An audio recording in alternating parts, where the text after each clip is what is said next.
Frères et sœurs, bonjour tous. Ce matin, le frère Ashbert va principalement parler de le précleste à Cage, un grand et merveilleux mystre.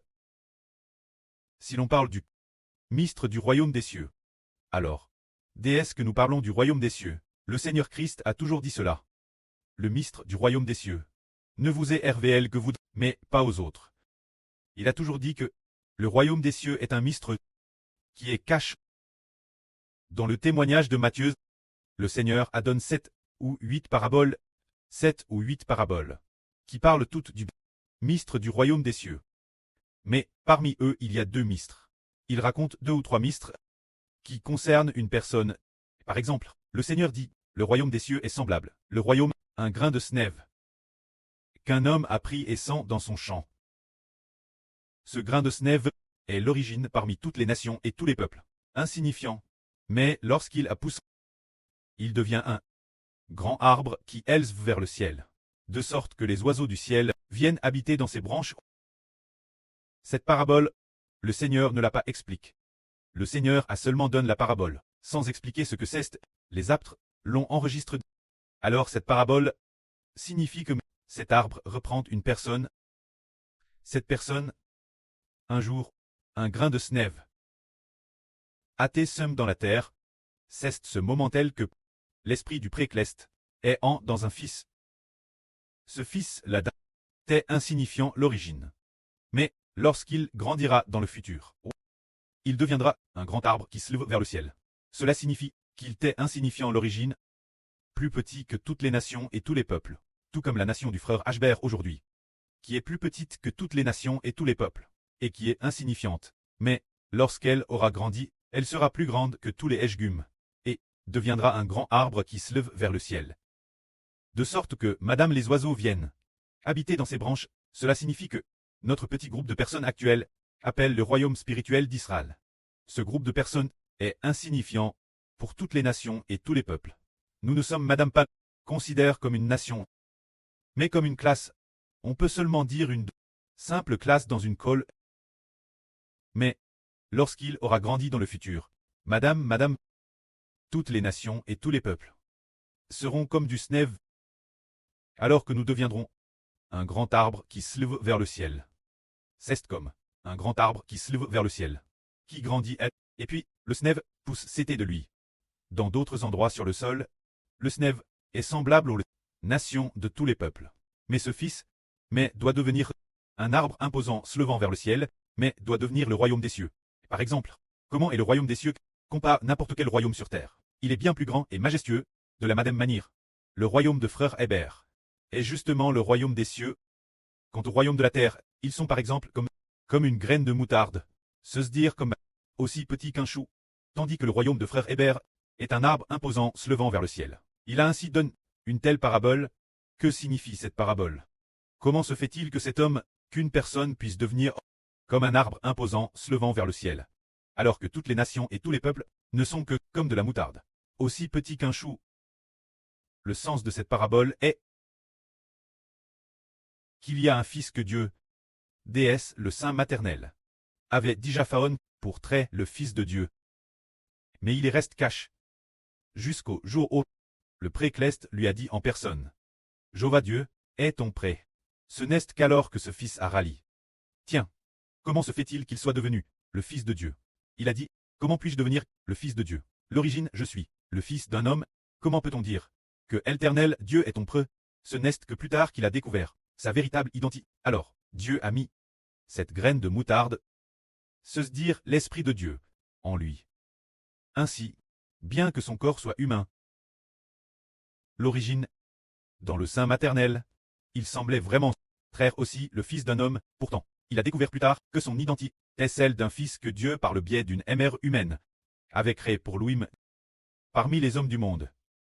Avant que le précleste ne se révèle ce fils, et avant de le lui avoir dit, ce fils est semblable aux autres hommes, tout fait ordinaire, mais son esprit est différent de celui des autres. Son esprit aspirait toujours ce qu'il y a de plus beau. Il ne pouvait pas non plus comprendre cette culte d'une beau absolue. Mais plus tard, il a découvert que cette culte de la beau absolue, c'est le royaume des cieux. lorsque le prêtre et le Seigneur ont mis la vie du prêtre et du Seigneur, l'esprit du prêtre et du Seigneur, en ce fils est devenu un enfant nous est haine, un fils nous est donne. Ce fils, pourtant, ce fils, et reste parmi les hommes, travaillant sans relâche, faisant de son mieux pour l'œuvre de Dieu. Dans toutes les nations et tous les peuples, de TRS nombreuses personnes aimaient écouter la vraie qu'il enseignait. Mais, ils ne savaient pas qu'il était le Fils de Dieu. Alors, ils ont dit, c'est au Seigneur Jésus que nous voulons croire, et non pas au frère Hbert. De toute façon, il suffit de croire au Seigneur. Alors, eux, écoutent la foi le frère Hbert, et veulent aussi continuer dans la religion, ou dans le monde. Ils disent, celui en qui nous croyons, c'est le Seigneur, et non pas Hbert. Mais, nous écouterons le message des Hbert. Force d'écouter. Quand viendra la fin du monde, les 7 tonnerres en parlent. Alors, concernant le mystre des 7 tonnerres, qui était celle auparavant, au moment opportun, les 7 tonnerres parlent, savre le bruit du tonnerre. L'époque des anciens aptres, c'était celle, se dire, l'aptre Paul, l'aptre Jean, savaient ce que disaient les 7 tonnerres, ils le savaient tous, seulement Paul ne l'a pas crite, mais notre époque. La fin de ce monde. Les 7 tonnerres parlent. Alors quand les 7 tonnerres parlent, le monde le saura. Les 7 tonnerres parlant, dans l'Apocalypse, tout le monde le sait. Seulement, l'ange a dit de ne pas le crier. L'époque de l'aptre Paul, de l'aptre Jean. C'était juste de ne pas le crier, mais la voix que Jean a entendue, c'était le bruit du tonnerre. C'était le son de 7 coups de tonnerre. C'était TRS puissant, un grand bruit de tonnerre. L'aptre Jean l'a entendu de manière assourdissante. C'était ce genre de bruit assourdissant. Mais, l'aptre Jean, au moment de le crier, l'ange, une voix du ciel a dit de ne pas le crier. Ce qui signifie que, depuis l'aptre Jean, jusqu'à la fin de ce monde, les 7 tonnerres n'avaient pas parlé, le vrai moment n'était pas encore venu. Se dire que le temps fixe par les 7 tonnerres, ce temps n'était pas encore venu, auparavant, c'était toujours celle. Mais quand le moment sera venu, les 7 tonnerres devront, et, quand ils devront parler, toutes les nations et tous les peuples le sauront. Mais les 7 tonnerres n'ont pas encore parlé, seulement, l'aptre Jean les a vus parler dans une vision. Cette voix assourdissante signifie que l'avenir concernant le fait que le bébé de l'Apocalypse est le Fils de Dieu et du Seigneur. C'est comme si les 7 tonnerres allaient parler pour que le monde entier le sache. Ce moment-tel, les gens de toutes les nations et de tous les peuples se tourneront vers ce bébé. Ce bébé, on découvrira plus tard qu'il est en réalité le Fils de Dieu et du Seigneur. Alors, tout le monde se tournera vers lui. C'est cela. Ce matin, la signification du RVE de Zhaohuan. C'est ce que veut dire, mais c'est reste cache. Cache, mais la fin. Cela c'est RVL. Ce qui est merveilleux, c'est que dans le RVE, les images des 2 servantes, se dire les sur Bilha et Zilpa. Ah, ça ferait de tous CTS. Travaillant TRS dur. TRS dur. Travaillant TRS dur. Le fait que cela apparaisse dans le RVE. Plus tard, cette affaire, la fin, on a découvert que le frère Hbert est le fils du précleste et du Seigneur. Alors, les gens de toute nation et de toute tribu sont revenus. C'est ce que nous disons. Dans les derniers jours. Nous disons toujours, dans les derniers jours, la montagne de la maison de l'Éternel sera levée au-dessus des collines, et toutes les nations Y afflueront. Et comment les gens des nations Y afflueront-ils? C'est parce qu'un enfant est N. Juste N, c'est comme si toutes les nations et tribus savaient digérer que le frère Hbert, cet enfant est le Fils de Dieu. Alors, cet enfant, athée enlève vers Dieu, vers le trône de Dieu. Ainsi, cela signifie que le prêtre a non seulement donné l'autorité au frère Hbert, mais aussi que toutes les nations et tribus comprennent qu'En Ralit, Hbert est le Fils du Seigneur et du précleste. Cette chose a déjà été manifeste au vent, et de plus, il possède aussi l'autorité accorde par le prêtre et le Seigneur. Les 7 tonnerres ont dit parle. Tout est RVL au grand jour.